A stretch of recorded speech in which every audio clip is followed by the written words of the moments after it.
solution for the rest of the game, so he wants a do-over on that one. It could also be another one of those situations where SKT is... Orianna works, and they say, okay, level 7 with blue buff, you can push and leave, and it's fine. But the moment the blue buff goes away... ...wanted it in the last day of the group stage. They were playing it a lot coming in, but now we're pulling it out in an important, meaningful game. And you look down both teams, and you look for Initiator.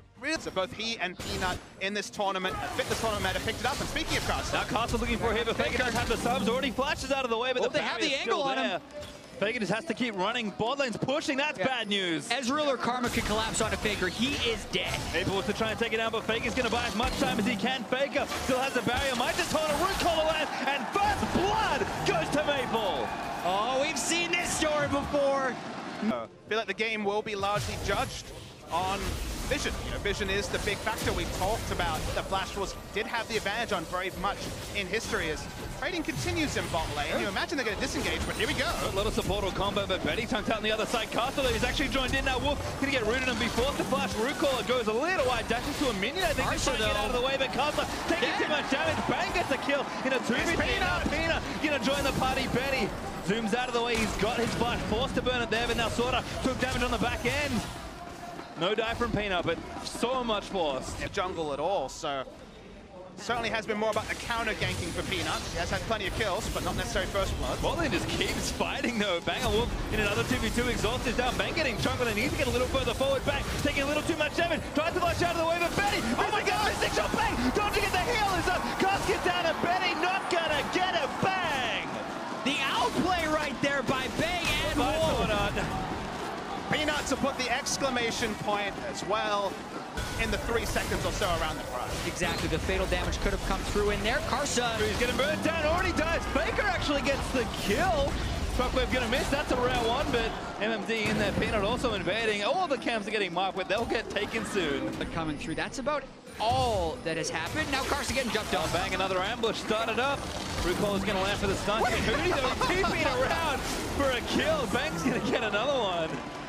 This is just SKT adding insult to injury right there. And then use angles. Notice how Bang's staying camouflaged on the side of the lane, waiting for Betty to push up. Again, forcing the Arcane shift back. They manufacture fights. Maple back in, but Faker here with the barrier flash and the Shockwave. Maple gonna flash it. Really wants to go in, but Peanut into defend already. He'll get burnt. Peanut, huge damage, and Faker shuts it down with a dissonance.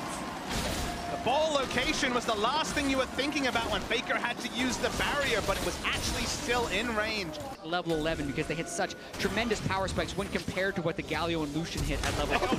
Flashes forward, Wild in there. Goodbye, Maple. There's your initiation, Jet. Hey, we talked about getting next to someone in Lulu Ulting. That's one way. And it's strange to watch them play sometimes. It doesn't always look like much, but somehow they're ridiculously far ahead. Bang again onto Betty, getting aggressive. Venom cast goes in. Picks helping out. Redemption might have been enough to save him. Not in range for the Contaminate, so Betty lives this time. Bang back on there, but he's frontlining with the Wild Growth on him. As Bang bursts the ultimate. Maple though. Oh, the calling. He's not going to get... Oh, not going to get blocked as Wolf takes a lot of damage on the other side. Bang looking to get sniped, but Betty does take out Wolf now. Bang going down. Flash roll. Signs of life, finally. All the time, a Rumble is pushing, but that's a play that at least gets some confidence into the Flash Rolls. This Homiko is the right move. Here's Hooney, though. Anything you can do, I can do better. Hooney, aggressive TP down towards Betty. Got Wolf behind him as well. Betty already going to get taken down. Elan's over the top, and Wolf going to get himself a kill in the game. Betty turned into a critter. Betty autos the trinket, and Wolf. That was like one of those games where you're behind a counter and trying to chase someone, but up next to him. But when you do that, the rest of SKT knows exactly how to play around it. Bang at it again. Maple gonna get ulted up as Bang just turns it on. Damage is more than enough. Submarine plays have begun. Don't even need a Shen extra in the Flash Wars comp to take out SKTs. It's so little initiation. Speaking of initiation, two-man Shockwave. Hooney flashes over. Walker at the top of it. Then it's gonna go straight forward. Hooney does go down in the struggle for the tower. They will get MMD flashes forward, looking for a follow-up, but has to get up pretty quickly. Here, what's he gonna do? He doesn't have to respect anything on the side of Flash. Asa, Shockwave back in. Here's Maple, though maybe gonna try and turn it back. Barriers up for Faker, does have his flash. Barely missed the ultimate. Maple flashed in with the Wild Growth, gonna save him. Wolf there for his team.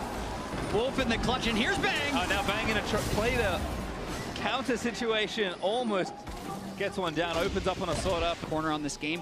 We've seen them pick up their first Baron and end the game within 3 minutes in their last 2 matches. I don't see why this game would be any different. I mean, Betty can't be standing up. He's got no other choices. Flash contaminate from Bang.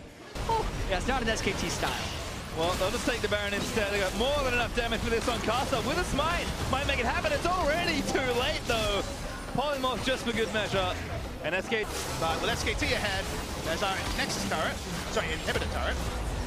Bold ultimate from Betty. Being immobile for a second with Faker right there, but they have to clear the waves. Have to do something. Shockwave gonna threaten, MMD gonna look for a taunt. Get 3 people.